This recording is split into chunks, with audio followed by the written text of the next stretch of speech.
નમો લોહે સૌહરિહંતાણમ નમો લોહે સૌહિદાનમ નમો લોહે સૌઆયર્યાણમ નમો લોહે સૌજ્યાયાણમ નમો લોહે સૌત્રિકાવતી શ્રાવણમ ઓમકારમિંદુ સંયુક્ત નિત્યમ જયંતિ યોગિના કામદમોક્ષદો તે ઓંકારાય નમો નમઃ મંગળમ ભગવાન મંગળમ ગૌતમોર્મિ મંગળમ કુંકુંદારી વિજેન્દ્રમો સુમંગળમ નમઃ સમયસારાય स्वानुभूत्या चकास्ति स्वभावाय भवाय सर्वः विभाव निदाताय। અધ્યાત્મ પ્રેમી પંડિત શ્રી દોલતરામજી કૃત 6 ઢાળા અને પૂજ્ય ગુરુદેવ કાંજી સ્વામીના 6 ઢાળા ઉપરના પ્રવચનો એ સહિત આપણે 6 ઢાળાનો સ્વાધ્યાય કરી રહ્યા છીએ. 6 ઢાળાના સ્વાધ્યાયમાં ચોથી ઢાળની બીજી ગાથા આપણે શરૂ કરી છે. ચોથી ઢાળમાં સમ્યક જ્ઞાનનું વર્ણન કરે છે, એનું મહાત્મ્ય દર્શાવે છે. એમાં સમ્યક જ્ઞાનને વધુ સ્પષ્ટ કરતા પૂજ્ય ગુરુદેવે ઘણો વિસ્તાર કર્યો છે. સમ્યક દર્શન સહિત સમ્યક જ્ઞાન હોય છે. તેનો થોડો શરૂઆતનો ભાગ આપણે કરીએ છીએ, આગળ લઈએ છીએ. આજે 6 ઢાળા ઉપરના પ્રવચનના પુસ્તકમાં પાના નંબર 267 અહીંયા 2 પેરેગ્રાફ પછી ત્રીજા પેરેગ્રાફમાં ગુરુદેવ આગળ કહે છે કે બંને સાથે હોવા છતાં, બંને એટલે સમ્યક દર્શન સમ્યક જ્ઞાન, બંને સાથે હોવા છતાં સમ્યક દર્શન કારણ છે અને સમ્યક જ્ઞાન કાર્ય છે, એમ તેમાં કારણ કાર્યનો વ્યવહાર કરવામાં આવે છે. નિજાનંદ સ્વરૂપનો અનુભવ અને પ્રતીતિ થઈ ત્યાં જ્ઞાન પણ સમ્યક થયું. પોતાના નિજ જ્ઞાન આનંદ સ્વરૂપનો અનુભવ અને એવી પ્રતીતિ થઈ તો ત્યાં જ્ઞાન પણ સમ્યક થયું. જો સમ્યક દર્શનનું કાર્ય સમ્યક જ્ઞાન કહ્યું, અહીંયા સમ્યક દર્શનના કાર્ય તરીકે સમ્યક જ્ઞાન કહ્યું, સમ્યક દર્શનને કારણ કહ્યું, તો કહે છે કે આમ તો સમ્યક દર્શન અને સમ્યક જ્ઞાન બંને આત્માના કાર્ય છે, બંને જીવના કાર્ય છે. એ પર્યાય છે, આત્માની પર્યાય છે. પણ તેમાં સમ્યક દર્શનની પ્રધાનતા બતાવવા તેને કારણ કહ્યું. આ કારણ કાર્યમાં પહેલા કારણ અને પછી કાર્ય એમ નથી, બંને સાથે જ છે. સમ્યક દર્શન અને સમ્યક જ્ઞાન બંને સાથે જ છે. કારણ છે એટલે પહેલા અને પછી એનું કાર્ય આવે, એવી રીતે કાર્ય કારણ સમજવાનું નથી. સમ્યક દર્શનની પ્રધાનતા બતાવી છે. ગુરુદેવ કહે છે કે આત્મા પોતે શું ચીજ છે તેને તો જાણી નહીં, અને તેના વગર ભક્તિ, વ્રત, દાન, પૂજા વગેરે કર્યા, તેનાથી પુણ્ય બાંધીને સ્વર્ગમાં ગયો અને પાછો સ્વર્ગમાંથી આયુષ પૂરું થતા એ ફરી પાછો 4 ગતિમાં એટલે સ્વર્ગમાંથી પછી મનુષ્યમાં કે તિર્યંજમાં એ ગયો અને ફરી પાછા જો પુણ્ય કરે તો પાછો એ મનુષ્યમાં કે પછી દેવમાં, અને પાછા પાપના બંધ કરે તો તિર્યંજમાં, એમ, અને વધારે એવા પાપ કરે તો નરકમાં. તો એમ 4 ગતિમાં એ રખડ્યો. સમ્યક દર્શન વગર આ જીવ 4 ગતિમાં રખડ્યો. ક્યારથી રખડ્યો? જ્યારથી છે ત્યારથી જ રખડી રહ્યો છે. અનંતકાળથી છે અને અનંતકાળથી 4 ગતિમાં જ ભ્રમણ કરી રહ્યો છે. આ જીવે પંચમ ગતિ એટલે સિદ્ધની ગતિ તો જોઈ જ નથી, જાણી જ નથી, અનુભવી જ નથી. એ પંચમ ગતિ છે. 4 ગતિમાંથી એ બહાર નીકળે જ નથી. સમ્યક દર્શન વગર આત્માનો લાભ ન થયો અને ભવનો આરો ના આવ્યો, ભવનો પાર ના આવ્યો, ભવના ભ્રમણ ચાલુ રહ્યા. આ તો જેનાથી ભવનો આરો આવે, ભવના ભ્રમણ માટે અને મોક્ષનું સુખ મળે, એવા સમ્યક દર્શન અને સમ્યક જ્ઞાનની વાત છે. આત્મદર્શન ને આત્મજ્ઞાન વગર 3 કાળ 3 લોકમાં ક્યાંય સુખ મળે નહીં. સમ્યક દર્શન કહ્યું એ જ આત્મદર્શન છે, સમ્યક જ્ઞાન કહ્યું એ આત્મજ્ઞાન છે. એ થાય છે એટલે બધું સમ્યક છે.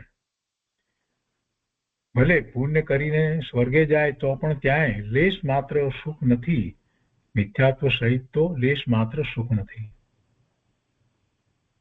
આત્મદર્શન અને આત્મજ્ઞાન વગર ત્રણ કાળ ત્રણ લોકમાં ક્યાંય સુખ મળે નહીં. અને એવા આત્મદર્શન આત્મજ્ઞાન વગર ભલે એ પુણ્ય કરી અને સ્વર્ગમાં જાય તો પણ ત્યાં લેશ માત્ર સુખ નથી. જેવે પુણ્ય પાપ કર્યા તે તો અનાદિથી ચાલે છે, તે કઈ નવું નથી. આત્માના જ્ઞાન વડે મિથ્યાત્વનો અભાવ થાય તે અપૂર્વ મોક્ષ માર્ગની ચાલ છે. અપૂર્વ, પહેલા પૂર્વે નથી થઈ આવી ચાલ. આ ચાલ ચાલ્યો નથી જીવ. આત્માના જ્ઞાન વડે મિથ્યાત્વનો અભાવ થાય તે અપૂર્વ મોક્ષ માર્ગની ચાલ છે, અને આવી ચાલ અનાદિથી જીવ ચાલ્યો નથી, ક્યારેય ચાલ્યો નથી. જો સમ્યક જ્ઞાનને સમ્યક દર્શનનું કાર્ય કહ્યું, પણ તેને શુભરાગનું કાર્ય ન કહ્યું. એટલે કે શુભરાગથી સમ્યક જ્ઞાન થાય એમ નથી કહ્યું. રાગ કરતા કરતા સમ્યક જ્ઞાન થઈ જશે એમ નથી. એટલે શુભરાગ છે, શુભભાવ જે છે એને ધર્મનું કારણ ન કહ્યું. સમ્યક દર્શનનું, સમ્યક જ્ઞાનનું, સમ્યક ચારિત્રનું કારણ ન કહ્યું. શુભરાગ જે છે એ પુણ્યનું કારણ છે. પુણ્ય છે તો બંધ છે, એટલે ભવના ભ્રમણનું કારણ છે. પણ શુભરાગ એ સમ્યક દર્શનનું કારણ નથી, સમ્યક જ્ઞાનનું કારણ નથી, સમ્યક ચારિત્રનું કારણ નથી. રાગ કરતા કરતા સમ્યક જ્ઞાન થઈ જશે એમ નથી. કેમ કે સમ્યક દર્શન અને સમ્યક જ્ઞાન તે કઈ રાગનું કાર્ય નથી. એટલે ગમે તેવા શુભભાવ કરવામાં આવે, ગમે તેવો રાગ હોય તો પણ, તેથી આવા નિર્મળ પરિણામ સમ્યક દર્શન, સમ્યક જ્ઞાન, સમ્યક ચારિત્રના રત્નત્રયના પરિણામ થાય નહીં. સમ્યક દર્શનનું લક્ષણ શ્રદ્ધા, સમ્યક જ્ઞાનનું લક્ષણ જાણવું. સમ્યક દર્શન તે કારણ, સમ્યક જ્ઞાન તે કાર્ય. એનું બે પ્રકારે લક્ષણથી જુદાપણું બતાવ્યું. તેમાં કાંઈ બાધા નથી. જેમ દીવો અને પ્રકાશ બંને એક સાથે થાય છે, છતાં ત્યાં દીપકના કારણે અજવાળું થયું એમ કહેવાય છે. તેમ સમ્યક દર્શન અને સમ્યક જ્ઞાન એક સાથે થતા હોવા છતાં તેમનામાં કારણ કાર્ય પણ કહી શકાય છે. તે કહે છે, જુઓ, બંને પર્યાયો એક સાથે હોવા છતાં તેમાં કારણ કાર્ય પણ કહ્યું. વાસ્તવમાં એ એક જ પર્યાયના ભાગ છે, એટલે બધું સાથે છે, છતાં પણ એમાં કારણ કાર્ય પણ કહ્યું. શ્રદ્ધાને મુખ્ય બતાવવા તેને કારણ કહ્યું અને જ્ઞાનને કાર્ય કહ્યું. આ કારણ કાર્ય બંને શુદ્ધ છે, બંને શુદ્ધ છે. સમ્યક દર્શન, સમ્યક જ્ઞાન બંને શુદ્ધ છે. તેમાં વચ્ચે ક્યાંય રાગ ના આવ્યો, શુભભાવ ક્યાંય આવ્યો નહીં. રાગ કે દેહ આદિની ક્રિયામાં તો સમ્યક જ્ઞાનના કારણનો ઉપચાર પણ આવતો નથી. ઉપચારથી પણ શુભભાવને સમ્યક જ્ઞાનનું કારણ કહેવાતું નથી. શુભભાવ છે એ આશ્રવ અને બંધનું કારણ છે. અહીંયા કહે છે, પૂર્વ પર્યાય કારણ અને ઉત્તર પર્યાય કાર્ય એમ પણ કહેવાય. આપણે શાસ્ત્રમાં કેટલીક વાતો જે સમજ્યા છીએ, તો એ વાત અહીંયા ગુરુદેવ કહે છે કે પૂર્વની પર્યાયને કારણ અને ઉત્તર પર્યાય પછીની પર્યાયને કાર્ય એમ પણ કહેવાય. જેમ કે મોક્ષ માર્ગ તે કારણ અને મોક્ષ તે કાર્ય. આવા ઉપચાર જે કરી શકાય, કહેવાય નહીં એટલે એવો ઉપચાર પણ કરવામાં આવે છે. છતાંય ક્યારેય એવો ઉપચાર નથી થતો કે શુભભાવ જે છે તે કારણ અને સમ્યક દર્શન કે સમ્યક જ્ઞાન એનું કાર્ય. એવો તો ક્યારેય ઉપચાર થઈ શકતો નથી. અનેક વર્તમાન પર્યાયોમાં એક કારણ અને બીજું કાર્ય એમ પણ કહેવાય. જેમ કે સમ્યક જ્ઞાન તે કારણ અને સુખ તે કાર્ય, આમ પણ કહેવાય. ત્રીજું અહીંયા કે છે કે દ્રવ્ય કારણ અને પર્યાય કાર્ય એમ પણ કહેવાય. જેમ કે સમ્યક દર્શનનું કારણ શુદ્ધ ભૂતાર્થ આત્મા, એટલે દ્રવ્ય કારણ અને પર્યાય એ કાર્ય એમ પણ કહેવાય. એમ અનેક પ્રકારે વિવક્ષાથી કારણ કાર્યના ભેદ પડે છે. તેને જેમ છે તેમ જાણવા જોઈએ. કારણ કાર્યને એકાંત અભેદ માનવા કે એકાંત જુદા આગળ પાછળ માનવા તે સાચું નથી. કારણ કાર્યને એકાંત અભેદ માનવા કે એકાંત જુદા આગળ પાછળ માનવા તે સાચું નથી. જો આગમ પ્રમાણે પણ કારણ અને કાર્ય જે છે તો જેવું કારણ છે એ પ્રમાણે કાર્ય હોય છે. એટલે કે કારણ એટલે ઉપાદાન કારણ આપણે દ્રવ્ય લઈએ તો એનું કાર્ય એવું જ હોય, એટલે એ એની જ પર્યાય છે, એટલે એમાં અભેદ તો કહેવાયું. પણ છતાંય જે પર્યાય જે છે અને પેલું દ્રવ્ય છે, ઉપાદાન કારણ જે છે તે દ્રવ્ય છે, એટલે એકાંત એ અભેદ નથી માન્યા. એવી જ રીતે એકાંત જુદા આગળ પાછળ માનવા એ પણ બરાબર નથી હોતું. તદ્દન જુદા એમ તો હોતું નથી, કેમ કે જે પર્યાય થઈ એટલે કાર્ય જે થયું એ જે મૂળ ઉપાદાન કારણ જે દ્રવ્ય હતું એ રૂપે જ થયું છે. સોનામાંથી વીંટી થાય તો સોનાની વીંટી થાય, એ વીંટી તાંબાની ન થાય. એટલે એ રીતે તદ્દન જુદા એમ પણ હોતું નથી. અજ્ઞાની સાચા કારણ કાર્યને જાણતો નથી અને બીજા વિપરીત કારણને માને છે. અજ્ઞાની મોટે ભાગે કારણ કાર્યમાં બે જુદા દ્રવ્યોમાં કારણ કાર્યનો સંબંધ સ્થાપે છે. એ સિદ્ધાંતની વિરુદ્ધ છે. એક દ્રવ્ય નું ફરવું, એનું બદલાવવું, એના પરિણામ થવા, એની પર્યાય થવી, એનું કારણ બીજું દ્રવ્ય હોઈ શકે જ નહીં. એ સિદ્ધાંતથી વિરુદ્ધ વાત છે. એટલે અજ્ઞાની કારણ કાર્ય જે રીતે માને છે એમાં બે જુદા દ્રવ્યો વચ્ચે કારણ કાર્યનો સંબંધ માને છે. એ વાત બરાબર નથી. અજ્ઞાની સાચા કારણ કાર્યને જાણતો નથી અને બીજા વિપરીત કારણને માને છે, અથવા તો એ અજ્ઞાની એકના કારણ કાર્યને બીજામાં ભેળસેળ કરી અને માને છે. તેને જ્ઞાનમાં કારણ કાર્યનો વિપર્યાસ છે, એટલે કે મિથ્યા જ્ઞાન છે, વિપરીતતા છે એને જ્ઞાનમાં. તો મિથ્યા જ્ઞાનમાં ત્રણ દોષ કયા છે? કારણ વિપરીતતા, સ્વરૂપ વિપરીતતા અને ભેદાભેદ વિપરીતતા. એ આપણે જાણીએ છીએ, અગાઉ પણ વાત આવી છે. કારણ વિપરીતતા, સ્વરૂપ વિપરીતતા અને ભેદાભેદ વિપરીતતા, એ મિથ્યા જ્ઞાનની અંદર આ ત્રણ દોષ કયા છે.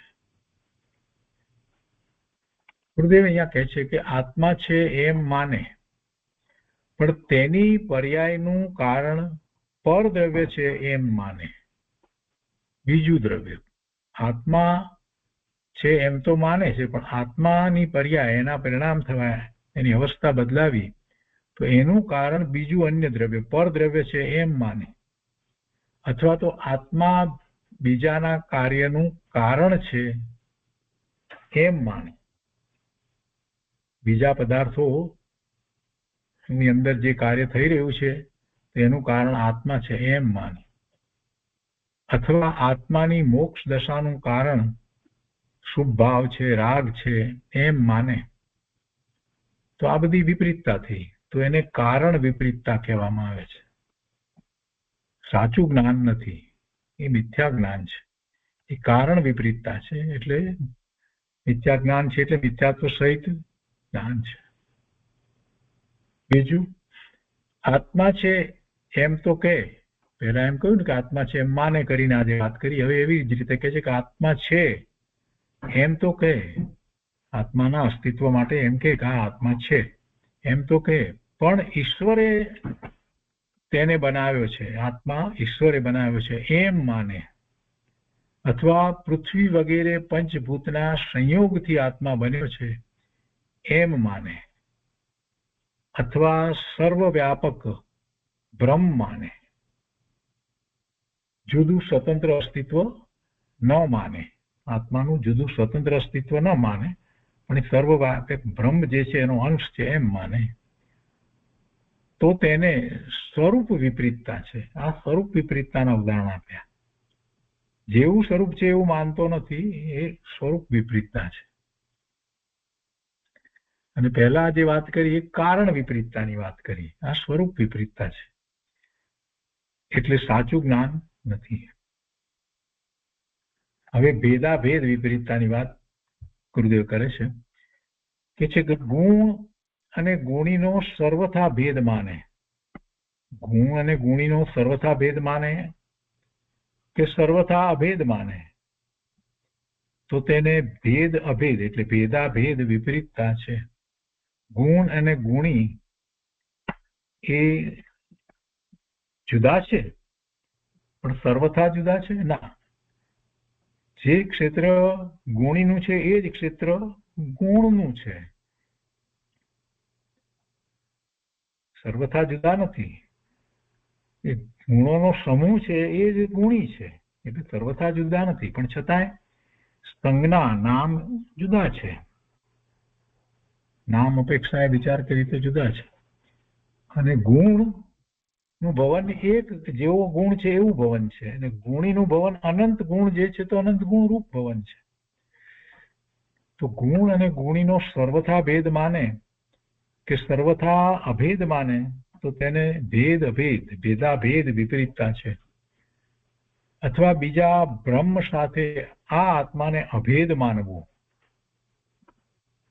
કોઈ બ્રહ્મ છે એનો આ અંશ છે તેની સાથે અભેદ, કે જ્ઞાનને આત્માથી જુદું માનવું, જ્ઞાનને આત્માથી જુદું માનવું. નૈયાયિકમાં એવી પણ માન્યતા છે કે જ્ઞાન જુદું ને આત્મા જુદો. જ્ઞાનથી પોતાનો આત્મા ન જણાય, આવી પણ વાત છે. આ બધી મિથ્યાત્વની બધી વાતો છે. અહીંયા કહે છે કે જ્ઞાનને આત્માથી જુદું માનવું તે પણ વિપરીતતા છે, તેને વસ્તુનું સાચું જ્ઞાન નથી. એટલે ભેદાભેદ વિપરીતતાની આ વાત સમજાવી. કારણ વિપરીતતા, સ્વરૂપ વિપરીતતા અને ભેદાભેદ વિપરીતતા, ત્રણ વાત સ્પષ્ટ કરી. હવે કહે છે કે આ પ્રમાણે અજ્ઞાની જે કાંઈ જાણે છે તેમાં તેને કોઈ ને કોઈ પ્રકારે વિપરીતતા હોવાથી તેનું બધું જાણપણું મિથ્યા જ્ઞાન જ છે. અજ્ઞાનીને કોઈ ને કોઈ પ્રકારે વિપરીતતા છે એટલે એનું બધું જાણપણું જે છે તે મિથ્યા જ્ઞાન જ છે. મોક્ષને સાધવા માટે તે જ્ઞાન, એનું જ્ઞાન કાર્યકારી થતું નથી, કેમ કે એમાં વિપરીતતા છે. તો ક્યારેક કાર્યકારી ક્યાંથી થાય? અને ગુરુદેવે આ વાત બહુ સમજાવી.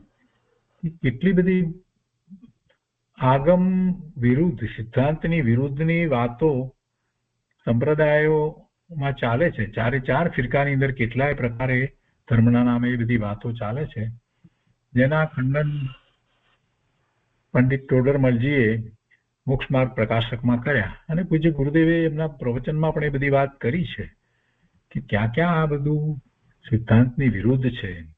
અને જ્યારે સિદ્ધાંતની વિરુદ્ધ છે તો એમાં તો મિથ્યાત્વનો પ્રસંગ આવે છે કે ક્યાંથી મોક્ષ સાધવા માટે કાર્યકારી થાય. અહીંયા કહે છે કે જ્ઞાનમાં મિથ્યા દ્રષ્ટિને કારણે જ મિથ્યાપણું છે કે જ્ઞાનમાં પોતામાં કોઈ દોષ છે? પ્રશ્ન કર્યો છે કે જ્ઞાનમાં મિથ્યા દ્રષ્ટિ ને કારણે જ મિથ્યાપણું છે કે જ્ઞાનમાં પોતામાં કોઈ દોષ છે? તો એવા પ્રશ્નના ઉત્તરમાં પંડિત ટોડરમલજી મોક્ષ માર્ગ પ્રકાશકમાં કહે છે કે અજ્ઞાનીના જ્ઞાનમાં પણ ભૂલ છે. જેમ કે જ્ઞાનમાં જાણપણું હોવા છતાં તે જ્ઞાન પોતાના સ્વપ્રયોજનને સાધતું નથી. અજ્ઞાનીના જ્ઞાનમાં ભૂલ છે કેમ કે જ્ઞાનમાં જાણપણું હોવા છતાં તે જ્ઞાન પોતાના સ્વપ્રયોજનને સાધતું નથી, સ્વજ્ઞેયને જાણવા તરફ વળતું નથી. એ તેનો દોષ છે. અજ્ઞાની અપ્રયોજનભૂત પદાર્થોને જાણવામાં તો જ્ઞાનને પ્રવર્તાવે છે. પ્રયોજન વિનાની બધી વસ્તુ પદાર્થો જે એને જાણવામાં તો એ જ્ઞાનને પ્રવર્તાવે છે. એમાં તો ઘણો વ્યસ્ત રહે છે, અનેક પ્રકારે અભ્યાસો વગેરે કરે છે. અપ્રયોજનભૂત પદાર્થોને જાણવામાં તો જ્ઞાનને પ્રવર્તાવે છે. કોણ? અજ્ઞાની. પણ જેનાથી પોતાનું પ્રયોજન સિદ્ધ થાય છે એવા આત્માનું જ્ઞાન તથા સ્વ પરનું ભેદ જ્ઞાન તો તે કરતો નથી. માટે તેને જ્ઞાનમાં પણ ભૂલ છે. મોક્ષના હેતુભૂત સ્વતત્વને જાણવા રૂપ પ્રયોજનને સાધતું ન હોવાથી તેને જ્ઞાન મિથ્યા છે. આ મોટી વાત છે. મોક્ષના હેતુભૂત સ્વતત્વને જાણવા રૂપ પ્રયોજન છે અને પછી ભેદ જ્ઞાન કરીને સ્વમાં એકાગ્રતા કરી સ્થિર થવાનું છે. એ એનું પ્રયોજન છે. તો એ મોક્ષનું કારણ છે. એટલે એવા મોક્ષના હેતુભૂત, મોક્ષના કારણભૂત સ્વ તત્વને જાણવા રૂપ, સ્વ તત્વને જાણે એ મહત્વનું છે. અને એ સ્વતત્વને જાણે તો પરથી જુદું છે, જેવું છે તેવું જાણે. તો સ્વતત્વને જાણવા રૂપ પ્રયોજનને એનું જ્ઞાન સાધતું ન હોવાથી એ મિથ્યા દ્રષ્ટિનું જ્ઞાન, અજ્ઞાન, એ જ્ઞાન મિથ્યા છે. ભગવાનના માર્ગ અનુસાર જીવ આદિ તત્વોનું સ્વરૂપ બરાબર ઓળખતા અજ્ઞાન ટળે છે અને સાચું જ્ઞાન થાય છે. ગમે તેમ ઓળખે એમ નહીં, ભગવાનના માર્ગ અનુસાર જીવ આદિ તત્વોનું સ્વરૂપ બરાબર ઓળખતા અજ્ઞાન ટળે છે અને સાચું જ્ઞાન થાય છે. સાચું જ્ઞાન તે પરમ અમૃત છે અને અમૃત એવા મોક્ષ સુખનું તે કારણ છે. મોક્ષનું સુખ અમૃત છે, તો એનું કારણ એ સાચું જ્ઞાન છે. માટે હે ભવ્ય જીવો, તમે આવા સમ્યક જ્ઞાનનું સેવન કરો. આગળ કહે છે, સમ્યક દર્શન સાથેનું જ્ઞાન પોતાના આત્માને પરથી ભિન્ન ચિદાનંદ સ્વરૂપ જેવો છે તેવો સ્વસંવેદન પૂર્વક અતિન્દ્રિય જ્ઞાનથી જાણે છે. સમ્યક દર્શન સાથેનું જ્ઞાન, જેને સમ્યક જ્ઞાન આપણે કહીએ છીએ, એ જ્ઞાન પોતાના આત્માને પરથી ભિન્ન કયો એ તો બરાબર છે, પણ કેવો? તો કે છે કે જ્ઞાન આનંદ સ્વરૂપ, ચિદાનંદ સ્વરૂપ જેવો છે તેવો. અને વળી કેવી રીતે જાણે છે? તો કે સ્વસંવેદન પૂર્વક, અને એ પણ અતિન્દ્રિય જ્ઞાનથી જાણે છે. ઇન્દ્રિય જ્ઞાનથી નહીં, અતિન્દ્રિય જ્ઞાનથી જાણે છે. આ સમ્યક દર્શન સાથેનું જ્ઞાન છે એ આત્માને જાણે છે, આ રીતે જાણે છે. સમ્યક દર્શન સાથેના સમ્યક જ્ઞાનમાં અંશે અતિન્દ્રિયપણું થયું છે. આવું સમ્યક જ્ઞાન તે મોક્ષ માર્ગનું બીજું રત્ન છે. શુદ્ધ આત્મા સન્મુખ ઉપયોગ વળતા આ સમ્યક દર્શન અને સમ્યક જ્ઞાન બંને રત્નો એક સાથે પ્રગટે છે. અને તે જ વખતે અનંતાનુબંધી કષાયના અભાવથી સ્વરૂપ આચરણ પણ થાય છે. એ ત્રીજું રત્ન છે.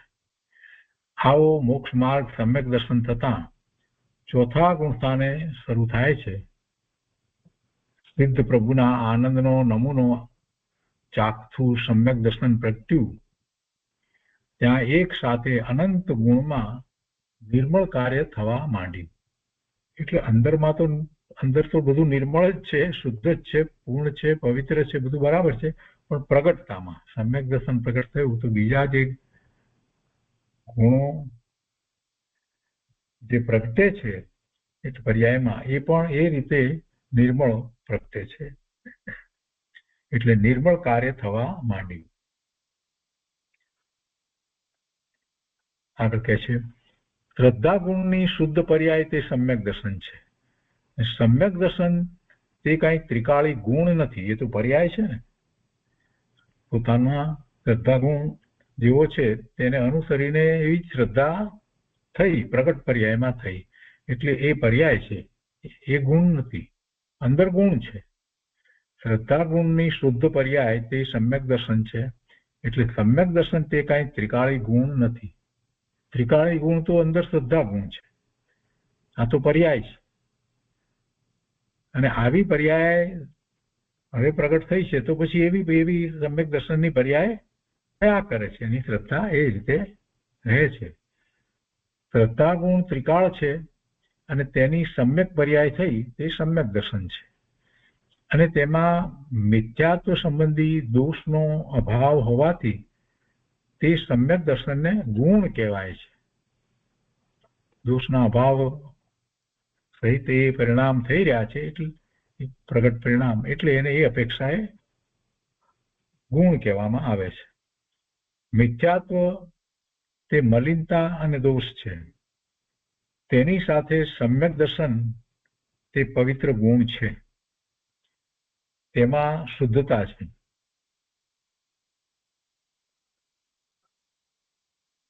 મિથ્યાત્વ તે મલિનતા અને દોષ છે, અને તેની સાથે નહીં પણ તેની સામે એમ કહી શકાય સમ્યક દર્શન તે પવિત્ર ગુણ છે. કેમ કે બે મિથ્યાત્વ અને સમ્યક દર્શન તો કઈ સાથે હોતા નથી, એટલે મિથ્યાત્વ તે મલિનતા અને દોષ છે, અને તેની સામે સમ્યક દર્શન છે તે પવિત્ર ગુણ છે.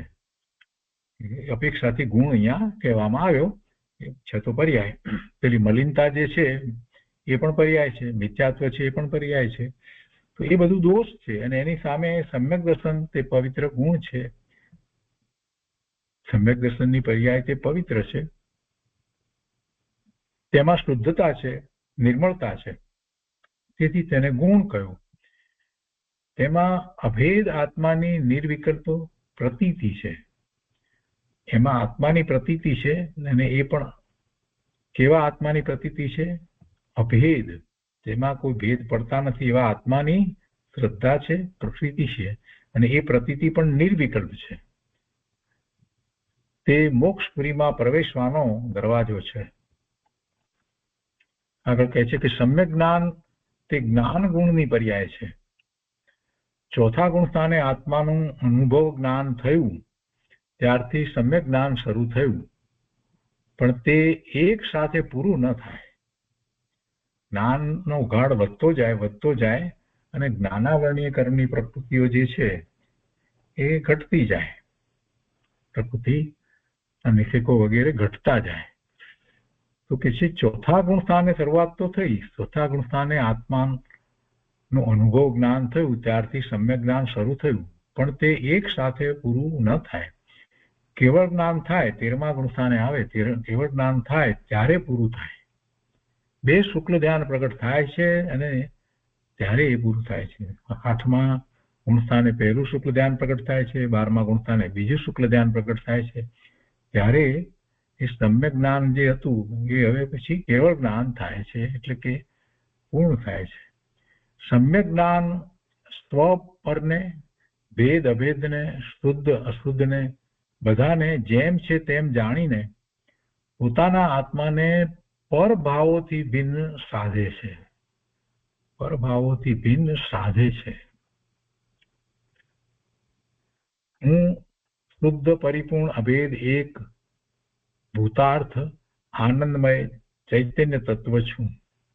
હું શુદ્ધ પરિપૂર્ણ અભેદ એક ભૂતાર્થ આનંદમય ચૈતન્ય તત્વ છું, એવા સ્વસંવેદન પૂર્વક સમ્યક દ્રષ્ટિ જીવ આત્માની માન્યતા કરે છે. સમ્યક દર્શનમાં પોતાના આવા આત્માનો સ્વીકાર છે. શુદ્ધ પરિપૂર્ણ અભેદ એક ભૂતાર્થ આનંદમય ચૈતન્ય તત્વ એવો પોતે છે. એવો સમ્યક દર્શન શ્રદ્ધામાં એવા આત્માનો સ્વીકાર છે, એવી શ્રદ્ધા છે. અને સમ્યક દર્શન પર્યાયમાં સ્વસન્મુખતા છે. સ્વસન્મુખ થતા આ પર્યાય થાય છે, એવી શ્રદ્ધા થાય છે. અનુભવ જેવો થયો છે તો પછી એવી શ્રદ્ધા થાય છે. સ્વસંવેદન થયું એટલે એવી અનુભૂતિ થઈ છે, તો એ અનુભૂતિ સ્વસન્મુખ થતા થઈ છે, તો એવી શ્રદ્ધા પ્રગટી છે. એ સમ્યક દર્શન છે. તો સમ્યક દર્શનમાં સ્વસન્મુખતા છે, પર સન્મુખતા નથી. શું પર સામે જો એ સમ્યક દર્શન થાય છે? પર સામે જોવાથી સમ્યક દર્શન થતું નથી. ના, કોઈ પરની સન્મુખતાથી સાક્ષાત શ્રીશંકર પરમાત્મા, કેવળી પરમાત્મા બિરાજમાન હોય, દેવ ગુરુ શાસ્ત્ર હોય, તો એ બધા એ સ્વથી જુદા છે, ભિન્ન છે. તો એની સન્મુખતાથી પોતાના પરિણામ શુભ પરિણામ થાય, પણ પરિણામ શુદ્ધ થતા નથી. કોઈ પરની સન્મુખતાથી, દેવ ગુરુની સન્મુખતાથી પણ સમ્યક દર્શન થતું નથી. પોતાના ભૂતાર્થ આત્માની સન્મુખતાથી જ સમ્યક દર્શન થાય છે. ભૂતાર્થ જે છે ને છે, જે નવો નથી થયો, પોતાના ભૂતાર્થ આત્માની સન્મુખતાથી જ સમ્યક દર્શન થાય છે. સમ્યક દર્શન પર્યાય શ્રદ્ધા ગુણની છે, અને શ્રદ્ધા ગુણ આત્માનો છે. તો આત્માની સન્મુખ થયા વગર સમ્યક દર્શન પર્યાય ક્યાંથી થશે? શ્રદ્ધા ગુણ અને તેની સમ્યક દર્શન પર્યાય તે તો આત્માનું નિજ સ્વરૂપ છે, અને તે નિજ સ્વરૂપની સન્મુખ થતા તે પોતે શ્રદ્ધા ગુણની નિર્મળ પર્યાય રૂપે પરિણમે છે. આ જીવનો શ્રદ્ધા ગુણ કઈ બીજા કોઈ દેવ ગુરુ શાસ્ત્ર પાસે નથી કે તેમાંથી સમ્યક દર્શન પર્યાય આવે. બહારથી સમ્યક દર્શન પર્યાય આવે નહીં. શ્રદ્ધા ગુણ જ્યાં હોય ત્યાંથી તેની સમ્યક દર્શન પર્યાય આવે. શ્રદ્ધા ગુણ આત્મા વસ્તુનો છે, તેની અખંડ પ્રતીતિ વડે સમ્યક સ્વરૂપ શુદ્ધ પર્યાય પ્રગટે છે. સમ્યકત્વની જેમ બધા ગુણોની શુદ્ધ પર્યાયો પણ સ્વ આશ્રય પ્રગટે છે, એમ સમજી લેવું. આત્માના બધા ગુણની પર્યાયો આત્માનો આશ્રય કરતા, સ્વનો આશ્રય કરતા પ્રગટે છે, એમ સમજી લેવું. હવે વધારે સ્પષ્ટતા કરતા ગુરુદેવ કહે છે કે શું આત્માનો કોઈ ગુણ રાગમાં છે, શુભ ભાવમાં કે અશુભ ભાવમાં? અશુભ ભાવમાં તો ક્યાંથી હોય, પણ શુભ ભાવમાં શું આત્માનો કોઈ ગુણ રાગમાં છે? ના. તો રાગની સન્મુખતાથી કોઈ ગુણ પ્રગટે નહીં. બીજો પ્રશ્ન કર્યો છે, શું આત્માનો કોઈ ગુણ નિમિત્તમાં છે? આત્માનો કોઈ ગુણ નિમિત્તમાં છે? ના. નિમિત્તમાં એવો ને એવો ગુણ હોય એ વાત જુદી છે. જેમ કે જ્ઞાન ગુણ એક વ્યક્તિમાં છે અને બીજી વ્યક્તિમાં પણ જ્ઞાન ગુણ હોય, બરાબર છે, એમ છે. પણ એનો જ્ઞાન ગુણ છે અને આનો જ્ઞાન ગુણ છે, બંનેના ગુણ જુદા છે. તો આ આત્માનો કોઈ ગુણ નિમિત્તમાં છે? ના. તો નિમિત્તની સન્મુખતાથી કોઈ ગુણ પ્રગટે નહીં. પહેલું રાગની સન્મુખતાથી કોઈ ગુણ પ્રગટે નહીં. બીજી વાત કરી નિમિત્તની સન્મુખતાથી કોઈ ગુણ પ્રગટે નહીં. દેવગુરુ શાસ્ત્રના નિમિત્તે ગુણ પ્રગટે છે ને આપણે તો કહીએ છીએ. એને નિમિત્તનો આરોપ આપવામાં આવે છે, પણ એનાથી નિમિત્ત કંઈ કરતું નથી. નિમિત્તની માત્ર હાજરી છે. એવા પરિણામ થાય છે તો એ પરિણામ થતી વખતે એને અનુકૂળ છે, એટલે એવા એને નિમિત્તનો આરોપ આપવામાં આવે છે. પણ એ નિમિત્ત કંઈ કરે છે એટલે ગુણ પ્રગટે છે એમ નથી. એટલે નિમિત્તની સન્મુખતાથી કોઈ ગુણ પ્રગટે એમ વસ્તુ સ્વરૂપ જ નથી. આ આત્માનો કોઈ ગુણ દેવ ગુરુ શાસ્ત્ર પાસે છે? ના. તો તેમની સન્મુખતાથી કોઈ ગુણ પ્રગટે નહીં. આ આત્માનો કોઈ ગુણ દેવ ગુરુ શાસ્ત્ર પાસે છે? તો કે ના, તો તેમની સન્મુખતાથી કોઈ ગુણ પ્રગટે નહીં.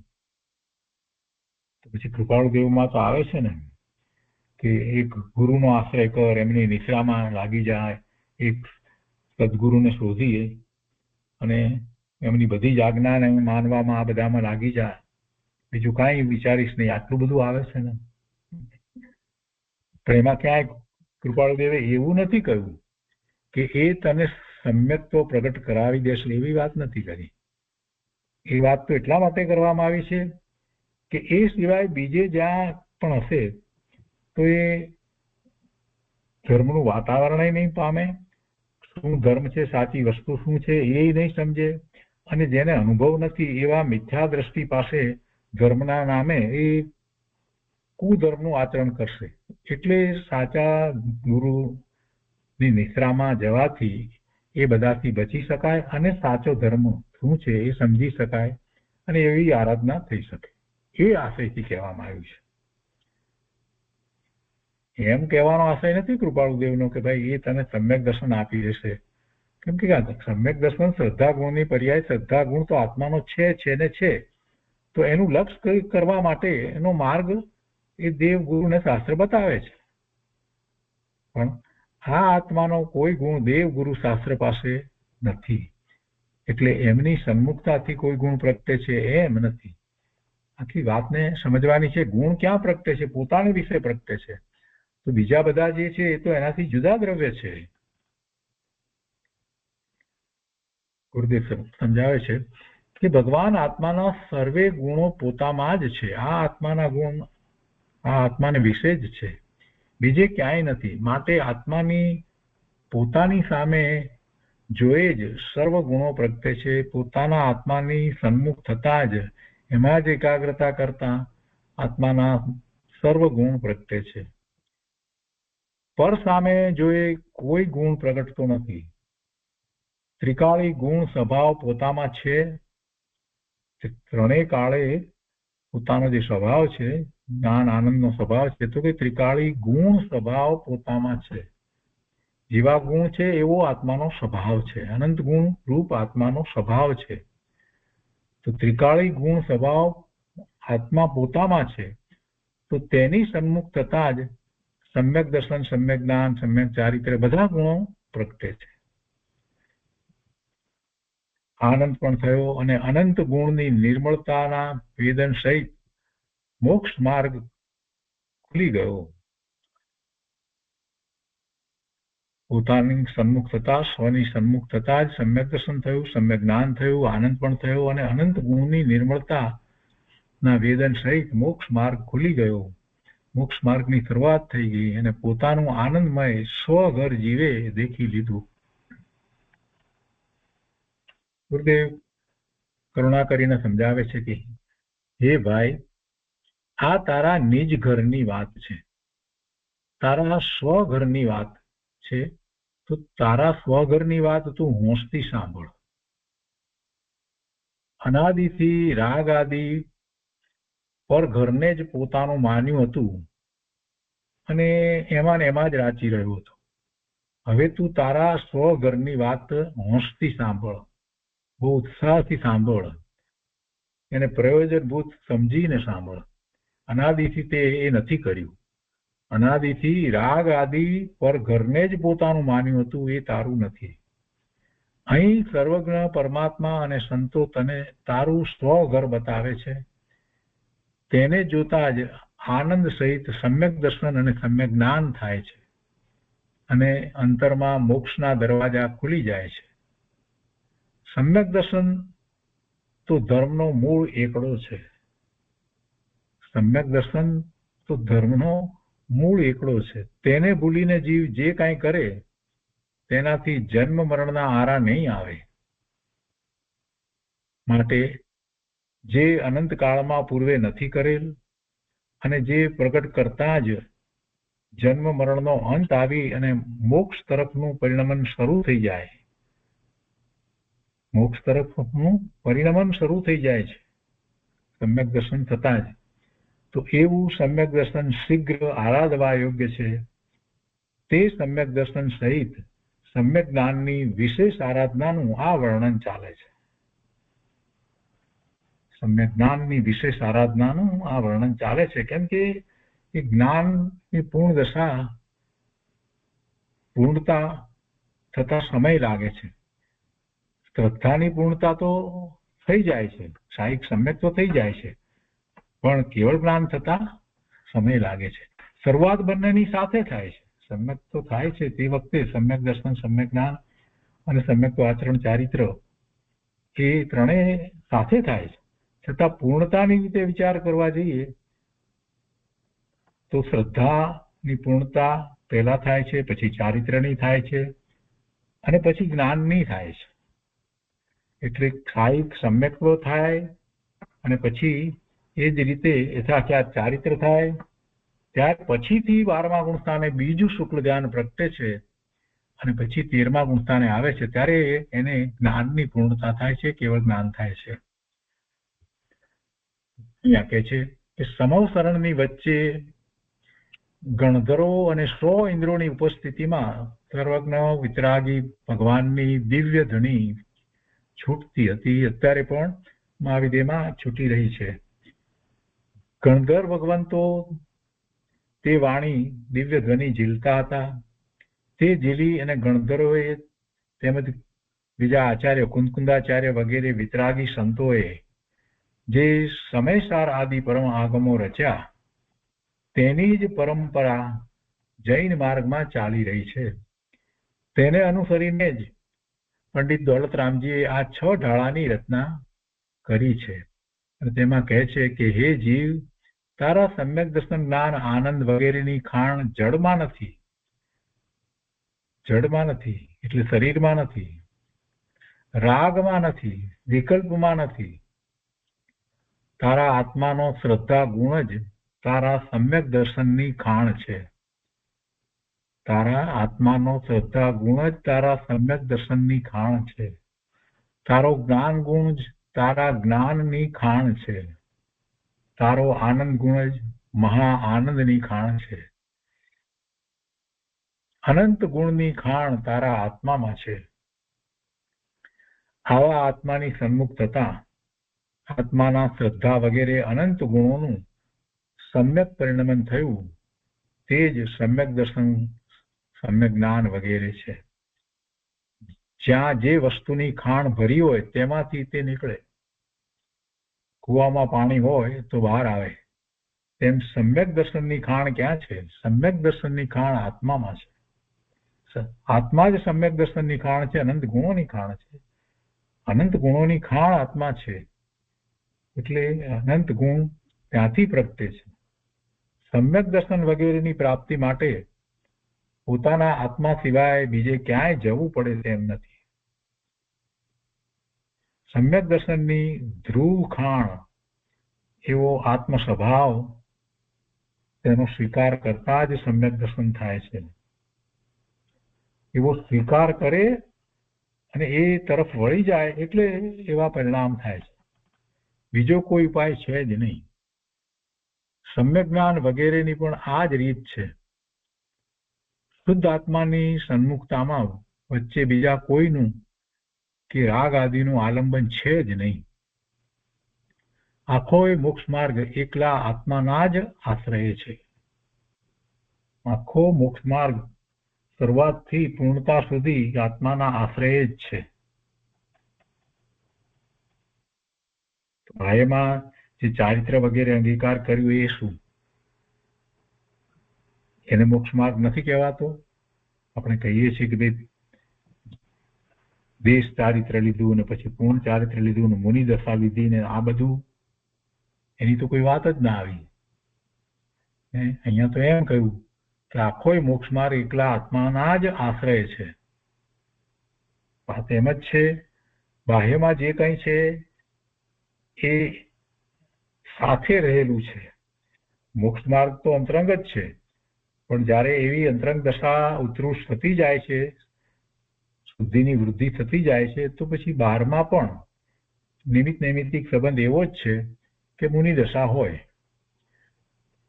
અહીંયા કહે છે જ્ઞાન સ્વરૂપ આત્મા છે, તેમાં કેવળ જ્ઞાન ભર્યું છે.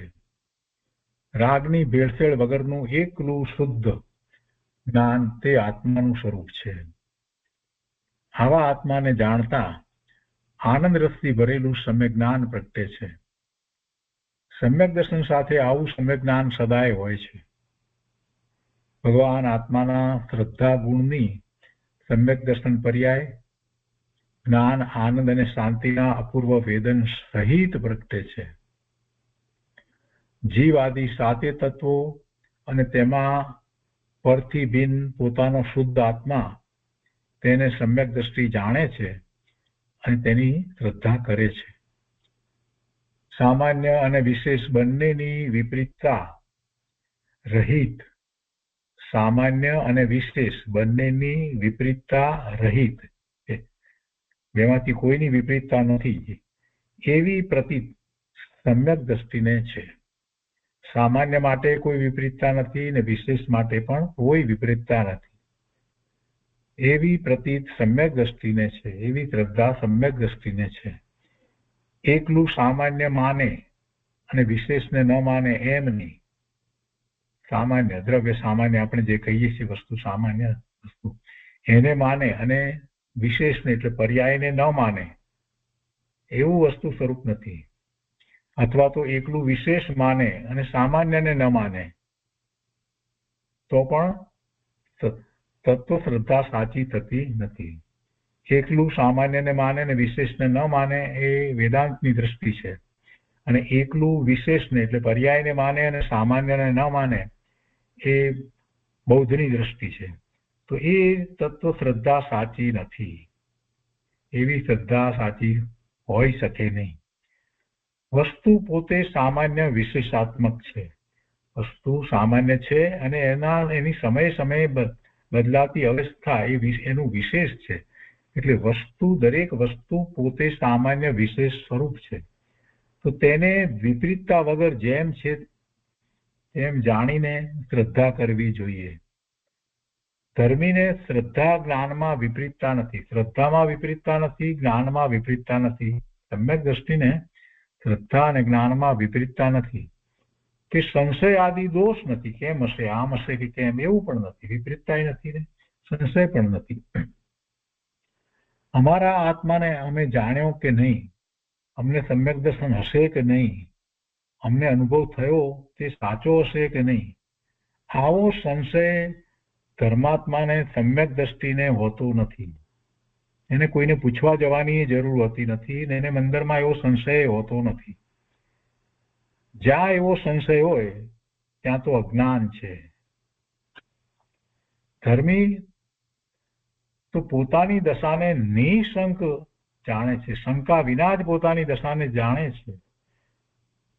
ધર્મી છે ને, સમ્યક દ્રષ્ટિ છે, તો એ પોતાની દશાને શંકા વિના જાણે છે કે અપૂર્વ આનંદના વેદન સહિત અમને સમ્યક દર્શન થયું છે એમ એ જાણે છે.